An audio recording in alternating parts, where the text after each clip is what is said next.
श्री शिवाय नमस्तुभ्यम हर हर महादेव। दोस्तों, आप सभी लोग जानते हैं कि 2 सितंबर 2025 यानी मंगलवार को पड़ रही है भाद्रपद महीने की दशमी तिथि। और दोस्तों, ये वो तिथि है जो भाद्रपद महीने में पड़ने वाली सबसे बड़ी तिथि है, क्योंकि यह मंगलवार के दिन पड़ रही है और इसका बहुत ही बड़ा और विशेष महत्व होता है। पूज्य गुरुजी ने कहा है, अगर कभी भी मौका लग जाए और भाद्रपद महीने की दशमी तिथि मंगलवार को पड़ जाए तो आप लोगों को 11 गेहूं के दाने वाला उपाय तो अवश्य ही करना चाहिए। इन दोनों का संयोग बहुत ही कम आता है।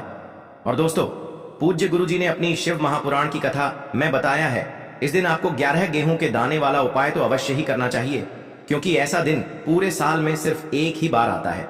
और दोस्तों, आप सभी लोग जानते हो कि मंगलवार का अगर सबसे बड़ा कोई उपाय है तो वो 11 गेहूं के दाने वाला उपाय है। तो दोस्तों, इस मंगलवार के दिन आप लोगों को इस गेहूं वाले उपाय को जरूर करना है। बहुत सारे लोग होंगे जिन लोगों ने इस उपाय को न किया हो, मतलब पूरा साल निकल गया और उन्होंने किसी भी दिन इस 11 गेहूं के दाने वाले उपाय को न किया हो। पर दोस्तों, आपके पास एक आखिरी मौका बचा हुआ है जो कि 2 सितंबर के दिन है। तो इस दिन आप लोगों को इस वाले उपाय को जरूर कर लेना है, भले ही आपने पूरे साल भर इस उपाय को ना किया हो। पर अगर आपने इस भाद्रपद महीने के मंगलवार के दिन अगर इस वाले उपाय को कर लिया तो आपको इस उपाय को करने का वो फल मिलेगा जिसकी आपने कभी कल्पना भी नहीं करी होगी। इसीलिए आप लोग इस वाले उपाय को एक बार जरूर कर लेना, ताकि आप लोगों के हाथ से यह मौका ना जा सके और आपको इस उपाय को करने का फल मिल सके।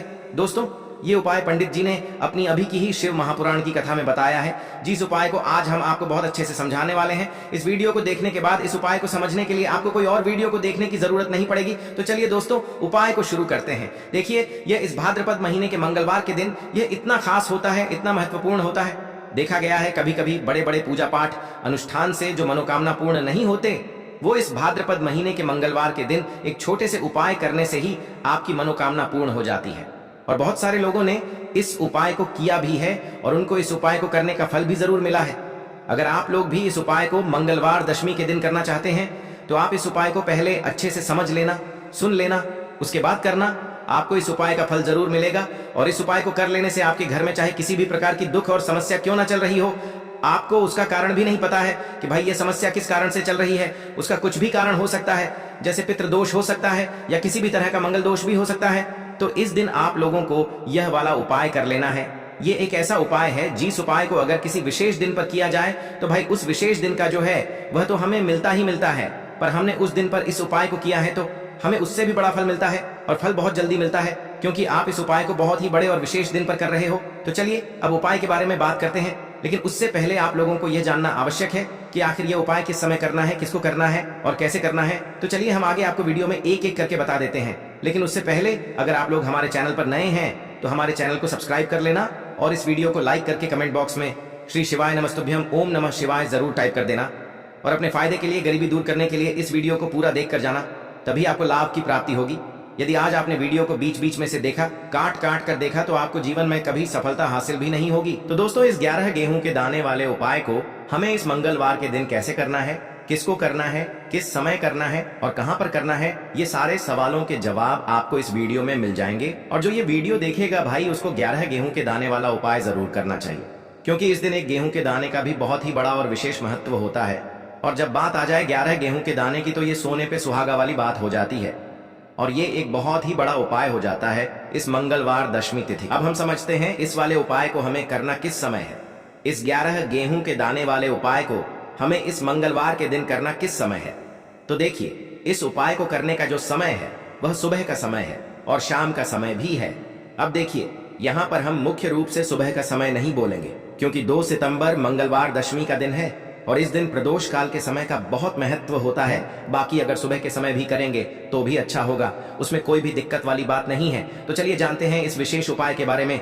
लेकिन उससे पहले एक प्रार्थना, अगर आप इस चैनल पर नए हैं तो आप इस वीडियो को लाइक करें, चैनल को सब्सक्राइब करें और कमेंट बॉक्स में आप अपनी राशि या अपना नाम जरूर डाल दें, क्योंकि हम राशि से जुड़ा भाग्य भी बताते हैं और भाग्य में चल रही परेशानियों को दूर करने के लिए वह आसान से आसान उपाय भी बताते हैं। तो चलिए अब हम अपने सबसे पहले उपाय की बात कर लेते हैं। देखो, गुरुजी ने कहा है कि अगर मंगलवार के दिन भाद्रपद महीने की दशमी तिथि पड़ जाए तो इस दिन आपको 11 गेहूं के दाने वाला उपाय तो अवश्य ही करना चाहिए। देखो, यह उपाय यदि आपके जीवन में कर्जा बहुत अधिक है, आपके जीवन में संकट बहुत अधिक रहते हैं, आपके ऊपर बहुत अधिक विपदा आ रही है, बार बार आपको अपने व्यापार में और अपने धन में हानि देखने को मिल रही है, यानी कि आपको प्रत्येक कार्य में हानि हो रही है, तो आपको यह उपाय करना चाहिए। देखिए, इस उपाय के लिए आपको 11 गेहूं के दाने आपको लेने हैं ठीक है। 11 दाने लेने के बाद में आपको जरूरत होगी चावल के दानों की। 11 चावल के दाने और 11 गेहूं के दाने, और चावल के दाने खंडित नहीं होने चाहिए। अब आप कहोगे भैया गेहूं कहां से लेने हैं? देखो, आपको किसी भी किराना स्टोर पर गेहूं के दाने आपको आसानी से मिल जाएंगे, जाकर ले लेना, ठीक है ना। 11 गेहूं 11 चावल के दाने लेने हैं। साथ ही साथ आपको एक तांबे का लोटा लेना है और उस तांबे के लोटे में आपको जल भरना है। जल आपका खुद के घर का होना चाहिए, मंदिर का नहीं होगा। अब आप ये सब सामग्री लेकर पहुंच जाओगे महादेव के शिवलिंग के पास में। शाम के टाइम पे प्रदोष काल में देखो, जब आप ये उपाय कर रहे हो तो अपना फेस रखना उत्तर दिशा, नॉर्थ डायरेक्शन की तरफ। अब यहां पर जो मैं आपको क्रम बताने जा रहा हूं ना, उस मेरे क्रम को बहुत ध्यान से सुनिए। महादेव को अगर कोई सबसे प्रिय है ना, तो उनकी सबसे छोटी पुत्री, जिनका नाम है माता अशोक सुंदरी, जो आपके पास में चावल के 11 दाने हैं ना, उन चावल के 11 दानों को माता अशोक सुंदरी के स्थान पर आपको अपना नाम और गोत्र बोलते हुए समर्पित कर देने हैं, है ना। और चावल के दानों को रखने के बाद में जो आपके पास में तांबे का लोटा है ना, उस तांबे के लोटे को कहीं पे भी हम जल नहीं चढ़ेंगे। सिर्फ और सिर्फ माता पार्वती का जो हस्त कमल आपको दिख रहा है, यहीं पे गोल गोल आपको समर्पित करना है, उसी जल को, और कहीं नहीं। ना तो माता अशोक सुंदरी के स्थान पर, ना तो शिवलिंग के ऊपर, सिर्फ आपको यहाँ पे गोल गोल जलाधारी पर आपको उस जल को समर्पित करना है। अब आपके पास में बचे हुए हैं 11 गेहूं के दाने, और बचे हैं उन्हीं 11 गेहूं के दाने को आपको अपनी मनोकामना, अपने विशेष कहते हुए महादेव के शिवलिंग के ऊपर अगर आप मंगल प्रदोष काल में समर्पित कर देते हैं, तो आपकी जो भी मनोकामनाएं होंगी, जो भी विश होंगी, महादेव पूरी जरूर करते हैं। अन्न को समर्पण करने से, उस खासकर गेहूं को समर्पण करने से हमारी इच्छाएं पूरी होती हैं। और अगर दिन हो तब तो इससे सुंदर संयोग कुछ भी नहीं हो सकता। आपकी इच्छाओं को पूरा करने के लिए बहुत स्पेशल, बहुत प्यारा सा उपाय आप सभी को जरूर करना है। ध्यान में रखिएगा, यह उपाय प्रदोष काल में करना है। देखो, गुरु जी ने कहा है, भगवान शिव के शिवलिंग पर 33 कोटि देवी देवताओं का वास होता है। अगर हम शिवलिंग के सामने कुछ भी उपाय करते हैं तो हमारे सभी देवी देवता हमसे खुश हो जाते हैं। ये उपाय आपको अवश्य करना है। देखो, सुबह के टाइम नहीं कर सकते, ठीक है। अब बात करते हैं अगले उपाय की। देखिए, इस उपाय के लिए आपको मात्र 1 लौंग का जोड़ा लेना है, यानी कि 2 फूल वाली लौंग लेनी है। साथ में आपको मात्र थोड़ा सा शहद लेना होगा, और इसी के साथ में आपको तांबे के पात्र के अंदर शुद्ध जल लेना होगा। अब देखिए, इन सभी सामग्रियों को लेकर के आपको भगवान शिव के मंदिर में पहुंच जाना है। देखें, ये उपाय आप सुबह से लेकर शाम तक कर सकते हैं। तो वो सबसे पहले तो आपके पास जो 2 फूल वाली लौंग हैं, उन्हें आपको शहद के अंदर अच्छे से डुबोना है, यानी कि दोनों लौंग पर आपको अच्छे से शहद का लेपन कर देना है। अब आपको जो आपके पास एक लोटा जल है, सबसे पहले तो उसे शिवलिंग पर धीरे धीरे समर्पित करना है, और श्री शिवाय नमस्तुभ्यम इस मंत्र का जाप करते हुए समर्पित कर देना है।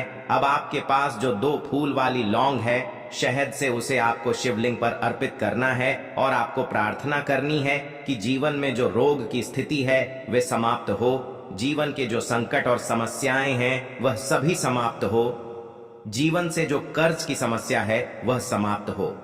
इस प्रकार से प्रार्थना करते हुए यह जो 2 फूल वाली लौंग ही शहद संयुक्त, इससे आपको शिवलिंग पर अर्पित कर देनी है।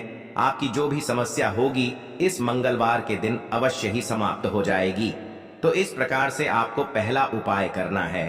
अब हम बात कर लेते हैं दूसरे उपाय के बारे में। देखो, यह उपाय आपके लिए सर्वश्रेष्ठ होने वाला है। देखिए, इस उपाय के लिए आपको मात्र 5 हरे मूंग के दाने आपको साबुत लेने हैं, खंडित नहीं होने चाहिए। इस बात का ध्यान रखें। और इसी के साथ मैं आपको एक तांबे के पात्र के अंदर अपने घर से शुद्ध जल ले लेना है। अब दोस्तों, इन सभी सामग्रियों को लेकर के आपको सीधे पहुंच जाना है भगवान शिव के मंदिर में। देखिए, इस उपाय को भी आप सुबह भी कर सकते हैं और शाम के समय में भी कर सकते हैं। देखिए, भगवान शिव के मंदिर में पहुंचने के बाद आपके पास जो 5 हरे मूंग हैं, उनमें से पहला जो हरा मूंग है, आपको शिवलिंग के सामने जो नंदी महाराज होते हैं और उनका जो पैर उठा हुआ होता है, वहां पर आपको पहला हरा मूंग समर्पित कर देना है, और आपको ओम नमः शिवाय इस मंत्र का जाप कर लेना है। फिर आपको दूसरा हरा मूंग लेना है, और शिवलिंग पर जो श्री गणेश जी वाला स्थान होता है, वहां पर आपको यह दूसरा हरा मूंग समर्पित कर देना है, यानी कि शिवलिंग के सीधे तरफ आपको ये दूसरा हरा मूंग समर्पित करना है। और फिर आपको ओम नम शिवाय या फिर श्री गणेशाय नम इस मंत्र का जाप कर लेना है। तीसरा हरा मूंग का दान आपको भगवान शिव की सबसे प्रिय पुत्री माता अशोक सुंदरी वाले स्थान पर समर्पित करना होगा। शिवलिंग की जो जलाधारी होती है, जहां से जल बह करके आता है, उसी जलाधारी के बीच में जो कहीं कहीं उठी हुई लाइन होती है सांप की आकृति के रूप में, वहीं पर आपको तीसरा हरा मूंग समर्पित करना है और फिर आपको ओम नमः शिवाय इस मंत्र का जाप कर लेना है। अब दोस्तों, चौथा जो हरा मूंग है उसे आपको भगवान कार्तिकेय जी का जो स्थान होता है शिवलिंग पर, वहां पर आपको ये चौथा हरा मूंग का दाना समर्पित कर देना है और आपको ओम नमः शिवाय इस मंत्र का जाप कर लेना है। अब दोस्तों, आपके पास जो पांचवा और अंतिम हरा मूंग बचा हुआ है उससे आपको उससे जल के पात्र के अंदर डाल देना है और इस हरे मूंग से युक्त जल से आपको भगवान शिव के शिवलिंग का अभिषेक कर देना है। जल आपको बिल्कुल धीरे धीरे समर्पित करते जाना है और लगातार आपको शिव महापुराण के मूल मंत्र श्री शिवाय नमस्तुभ्यम इस मंत्र का जाप करते रहना है। फिर आपको शिवलिंग के सामने बैठकर, यदि आप अपने बच्चों के लिए ये उपाय कर रहे हैं, यदि आप अपने बच्चों की बुद्धि ज्ञान और विवेक के लिए उपाय कर रहे हैं, तो उसके लिए आपको प्रार्थना कर लेनी है, या फिर व्यापार में वृद्धि करने के लिए ये उपाय कर रहे हैं तो उसकी कामना करते हुए आपको प्रार्थना कर लेनी है, या फिर अपनी नौकरी के लिए कर रहे हैं, या फिर अपने इंटरव्यू के लिए, या फिर धन की प्राप्ति के लिए कर रहे हैं, जिस भी कामना के लिए आप उपाय कर रहे हैं उसे परिपूर्ण करने के लिए आपको महादेव से प्रार्थना कर लेनी है और फिर आपको वापस अपने घर आ जाना है।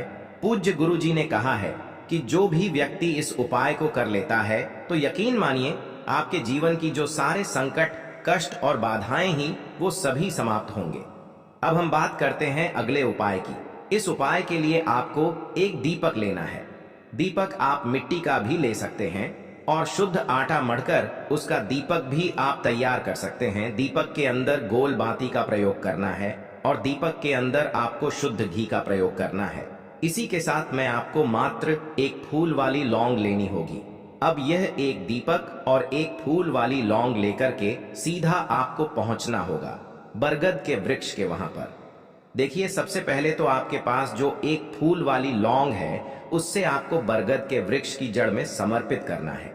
देखिए, अगर आपके जीवन में कोई भी बड़ा संकट आने वाला है, कोई भी बड़ा कष्ट आने वाला है, तो वह इस उपाय के माध्यम से दूर होने वाला है।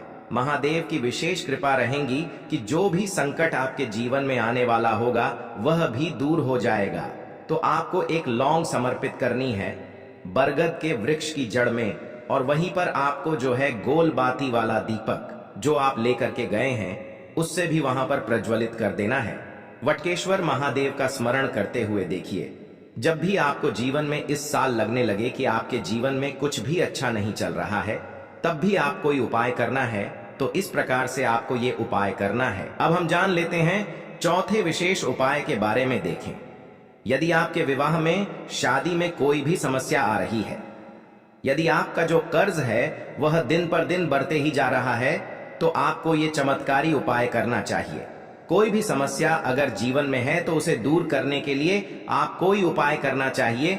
मंगल दोष से जुड़ी हुई समस्या भी है तब भी आपको ये उपाय करना चाहिए। देखिए, इस उपाय के लिए आपको एक तांबे के पात्र के अंदर अपने घर से शुद्ध जल लेना है और इसी के साथ में आपको एक चुटकी लाल चंदन लेना होगा।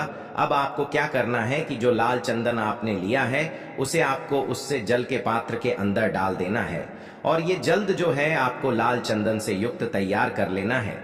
और ये लाल चंदन से युक्त जल आपको भगवान शिव के मंदिर में लेकर के पहुंचना है। लेकिन ये उपाय भी आप सुबह से लेकर के शाम तक कर सकते हैं। अब दोस्तों, ये जो लाल चंदन से युक्त जल है, इससे आपको भगवान शिव के शिवलिंग पर धीरे धीरे अर्पित कर देना है और आपको लगातार श्री शिवाय नमस्तुभ्यम इस मंत्र का जाप करते रहना है। देखिए, यदि आपके जीवन में विवाह से जुड़ी समस्या चल रही है तो आपको मंगलेश्वर महादेव का स्मरण करना है, और जीवन में अधिक कर्ज की समस्या है तो आपको आरण मुक्तेश्वर महादेव का स्मरण करना है।